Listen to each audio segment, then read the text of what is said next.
Olá, hoje nós estamos no dia 2 de maio de 2023, acabamos de sair do feriado do Dia do Trabalho e a maioria das pessoas ficou sabendo hoje, pelo menos aquelas pessoas que se interessam pelo mercado financeiro, principalmente aquelas que investem no exterior, sobre uma medida provisória que foi editada nesse domingo, que muda completamente a forma como são tributados os investimentos de residentes brasileiros no exterior. Meu nome é Pedro Jobim, sou consultor financeiro certificado CFP aqui da Rio Claro Investimentos. Nós somos uma gestora independente de investimentos, fazemos carteira de investimentos tanto aqui no Brasil como no exterior. E hoje nós vamos falar sobre a MP 1171, que pode mudar completamente a lógica do investimento no exterior para nós brasileiros.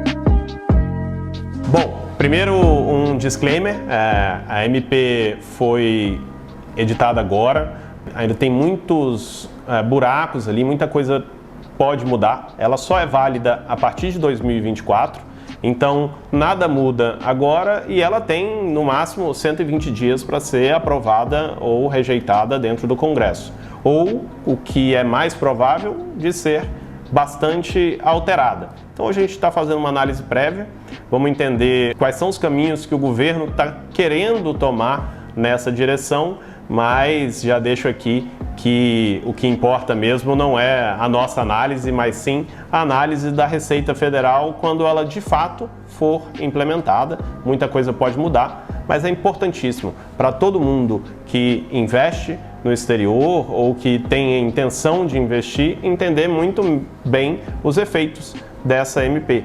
Porque mesmo que ela seja completamente derrubada, daqui a pouco é bem possível que outras venham, assim como outras antes dela vieram e não foram aprovadas, e é essencial estar preparado. Bom, primeiro falando que ela não é de todo ruim, embora a maior parte seja aumentos de impostos para o investidor, tem alguns pontos que melhoram ali na eficiência e na uniformização da forma como é cobrado o imposto, tanto aqui no Brasil quanto em outros países. Primeiro vamos entender como funcionava para a pessoa física o investimento no exterior. Você podia comprar ações, ETFs, fundos de investimento no exterior, tinha uma isenção de até R$35 mil de vendas dentro do mesmo mês, ou seja, se você vendesse até R$35 mil de qualquer ativo com ou sem lucro, você não precisava pagar nada em relação àquele lucro que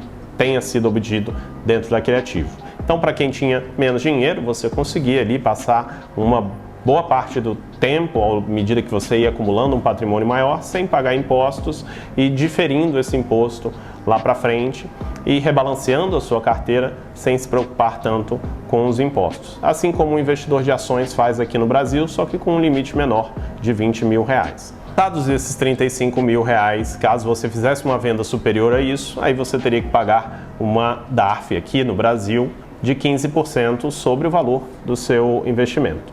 Esse era o imposto para ganho de capitais, para valorização dos ativos dentro da sua carteira de investimentos. Mas você tinha um imposto diferente para dividendos, para recebimentos de empresas no exterior.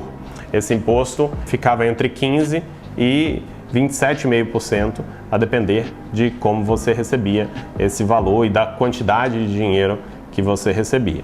A partir de agora, com a nova lei, isso muda completamente. A primeira interpretação, que não é certeira aqui, mas que parece ser muito clara, é que a isenção de R$35 mil para a pessoa física acaba. Essa isenção passa a ser R$6 mil ao longo de todo o ano de rentabilidade.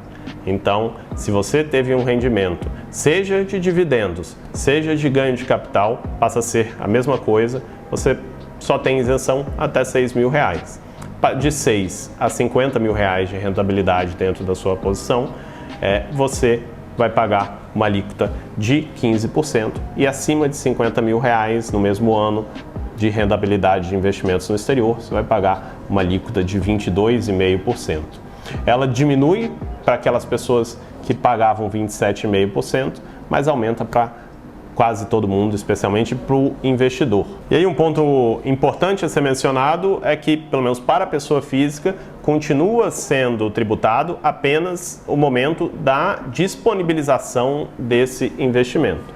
Então, embora passe a ser tributado inclusive a variação cambial desse ativo, você só vai pagar imposto no dia que você vender os ativos. Então, especialmente para aquelas pessoas que pensam numa carteira de longo prazo, que utilizam ETFs, fundos passivos, você vai movimentar bem menos a sua carteira, embora possa ter um custo à medida que você tem um valor maior investido para o rebalanceamento da carteira, você só vai pagar mesmo essas alíquotas maiores de imposto no dia que você de fato precisar do seu dinheiro.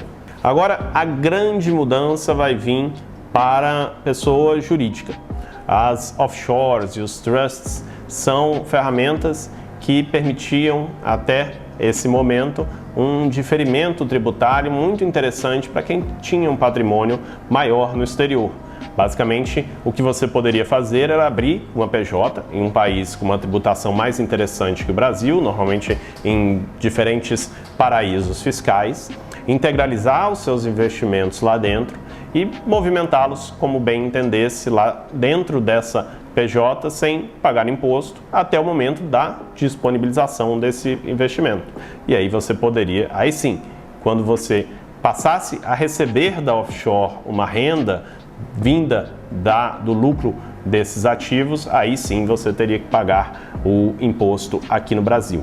O que essa nova MP atribui é que, a partir desse momento, essas empresas controladas por brasileiros residentes no Brasil devem pagar todo ano, a partir de 2024, ou seja, só vai ser válido caso a MP seja realmente aprovada no Congresso a partir da declaração de imposto de renda de 2025, todo ano você deve pagar, mesmo que não haja disponibilização dos investimentos, essas mesmas alíquotas de imposto da pessoa física.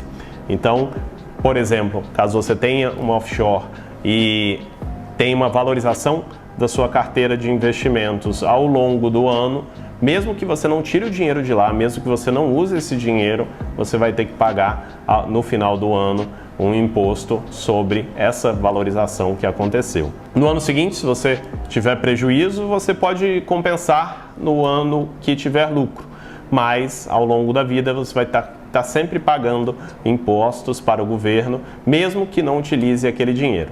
De fato, a implementação de algo muito similar ao que a gente tem aqui no Brasil, no Come-Cotas dos fundos de investimento, e que todo ano você, mesmo que não utilize daquele recurso, tem que ir pagando. Isso acaba diminuindo muito o potencial de lucro no longo prazo, uma vez que, ao invés desse dinheiro do imposto e gerando juros sobre juros dentro da sua carteira, todo ano ele vai sendo diminuído da carteira e diminui um pouco ali o efeito dos juros compostos no seu investimento. Em especial para aquelas pessoas que têm uma vontade de ter um patrimônio de longo prazo, seguro, fora do Brasil, que é um país tão incerto, isso acaba sendo bastante prejudicial.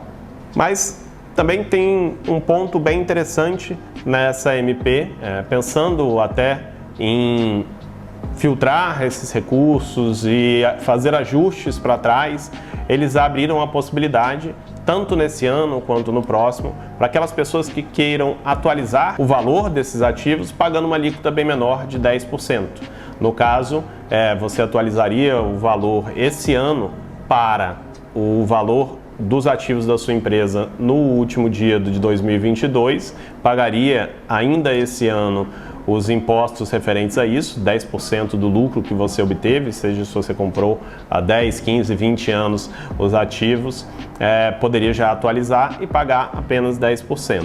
Isso seria uma vantagem para aquelas pessoas que já têm uma carteira de investimentos mais antiga, que tiveram um custo muito abaixo do que o que está lá, para pagar um imposto menor. Pode ser que muita gente fique interessada nisso para poder atualizar a carteira de investimentos também, claro, é uma maneira do governo arrecadar um valor maior no curto prazo, uma vez que ele está precisando tanto arrecadar mais dinheiro de impostos. Bom, em suma, esses são os principais pontos. Muita coisa ainda não foi bem definida, se realmente vai acabar a isenção, como que vai ser feito essa contabilidade, né? Muitos países não exigem que as empresas offshore tenham um balanço completo. Como que o governo vai fiscalizar isso? Será que ele vai exigir um balanço de todo mundo que declarou offshore no imposto de renda? Muitos pontos ainda precisam ser amarrados e devem ser amarrados no Congresso, se esse projeto for para frente. Pode ser, inclusive, que o Congresso derrube ele completamente e tudo continue como estava. Não é o momento de ficar desesperado, nem preocupado, especialmente quem tem offshore, para quem vai mudar muito essa estrutura tributária. Normalmente quem fez a offshore foi exatamente por causa desse diferimento fiscal, que teoricamente acaba a partir dessa lei. Para quem investe na pessoa física, o fim da isenção de R$35 mil é muito ruim, acaba que dificulta muito o rebalanceamento da carteira, e é para aquela pessoa que queria se aposentar no final da vida utilizando um valor abaixo desses R$35 mil mensais, é algo bem ruim, mas não é uma mudança tão grande. O imposto que antes era 15%, agora vai chegar até 22,5%.